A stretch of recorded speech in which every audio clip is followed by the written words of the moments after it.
In a Britain worn thin by economic depression and political uncertainty, Oswald Mosley captivated crowds with fiery speeches advocating national revival and strength. Draped in crimson banners adorned with new insignia, his rallies surged with energy as uniformed Blackshirt supporters voiced their loyalty. Mosley's promises of a united and powerful Britain, closely allied with Germany, ignited hope and fervor in many weary citizens, setting the stage for a dramatic political shift. Under glaring lights and flashing cameras, the historic Treaty of London was solemnly signed by Oswald Mosley and Adolf Hitler, formally aligning Britain with the Axis powers. Diplomats watched sternly as the two leaders shook hands, sealing their nation's fates together. Citizens across Britain absorbed the momentous news with a mixture of anxiety and cautious optimism, sensing profound and irreversible change looming ahead. Rapidly, London streets transformed, now adorned with banners merging the Union Jack and swastika. Rows of disciplined British soldiers marched beneath these stark symbols, their faces stoic, as Mosley swiftly implemented stringent laws and economic reforms modeled closely on Germany's authoritarian system. The immediate stabilization pleased some, yet behind closed doors and in shadowed alleys, hushed voices of doubt and concern began to spread quietly but insistently. In secretive underground gatherings, small groups of citizens began to organize quietly against Mosley's oppressive regime.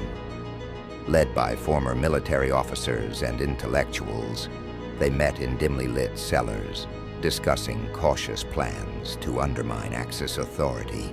Each whispered word carried immense weight, reflecting the gravity of their decisions and the high stakes of their covert resistance efforts.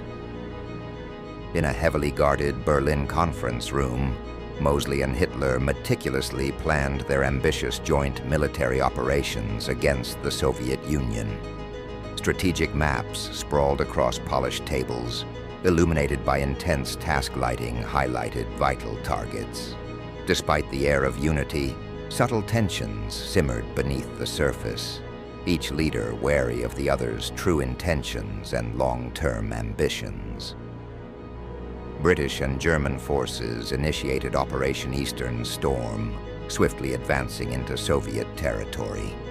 Early victories emboldened Mosley and Hitler, who monitored operations from their respective command centers, confident yet cautious.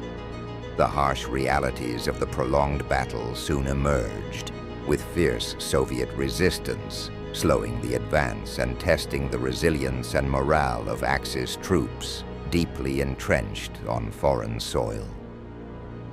Amid mounting casualties and stagnating fronts, doubts permeated the British public and military ranks. Mosley privately grappled with growing anxieties as Hitler's demands intensified, deepening Britain's military entanglements. Disillusionment became widespread, reflecting cracks in the alliance once hailed as Britain's path to greatness, now revealing itself as a precarious and costly venture. Back in Britain, the resistance intensified dramatically, emboldened by widespread discontent. Acts of sabotage, secret broadcasts, and covert defiance multiplied, galvanizing public support.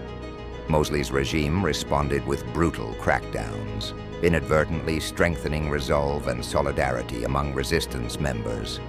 Quietly, yet resolutely, they vowed to persist until Britain's true freedom was reclaimed, no matter the sacrifice required.